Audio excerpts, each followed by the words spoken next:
No fly-by-night outfit. It's been in business for nearly half a century and has some 60 active members, protecting the lives and property of about 25,000 people. When the whistle blows, every man who can goes. Men who seconds ago were employed as executives, laborers, store clerks, even students, at this moment are all firemen.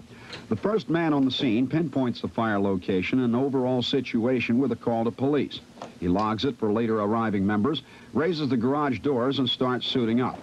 In one recent year, these guys answered 233 fire calls, including 56 buildings, 34 homes or apartments, 109 brush fires, and 13 assists to neighboring community companies. They logged nearly 5,000 man-hours, battling 150 day fires and 79 night fires. In their spare time, they keep their equipment in shape and attend weekly training and monthly drills.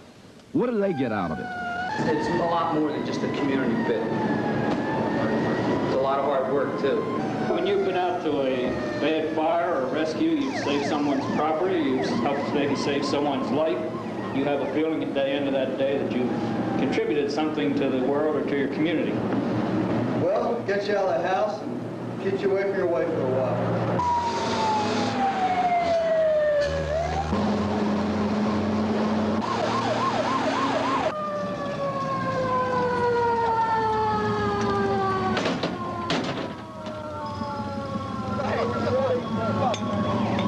The Broomall Company has a few things not every volunteer unit in suburbia has, like a snorkel aerial platform truck or cherry picker bought 7 years ago by Marple Township.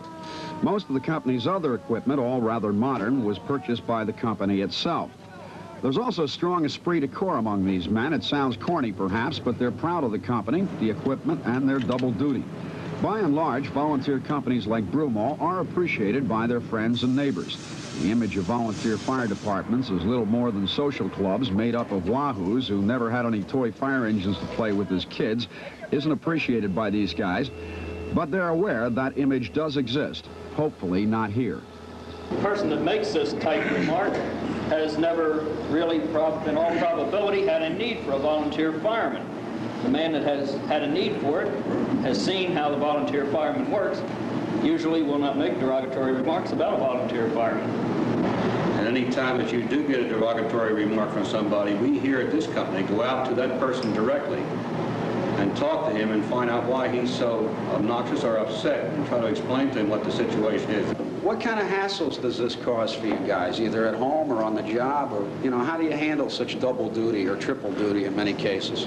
The simplest way to combat that is to get her interested in the company, too. We have a fine auxiliary, and if you get her interested, she's on your side. When you have your wife recommend that you join the fire company because you like the town, which happened in my case, and therefore anytime I'm up here and she has any complaint, I said, well, you talked me into joining.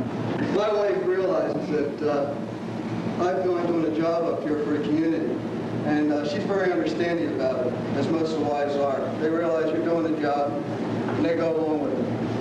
Most of the employers in the township are very broad-minded about the thing.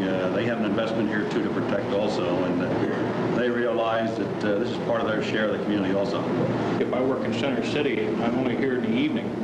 And unfortunately, if we get a call during the night, it's my responsibility to put an 8 hour a day in the following day. And they don't have any sympathy in our particular case. To be honest, to give you the bad part. My employer's in northern New Jersey, and actually my sales manager says if he wants to reach me, he calls the firehouse here to reach me. You got 50 personalities to form into one team. And sometimes this gets pretty hectic. You have new men, old men, men from all walks of life. Some are capable of doing a job and some are not, no matter how hard they try. So when you put all this together, you've got to come up with a winning team. When you go to the fire, you can't start there. You've got to do it ahead of time. Enough available manpower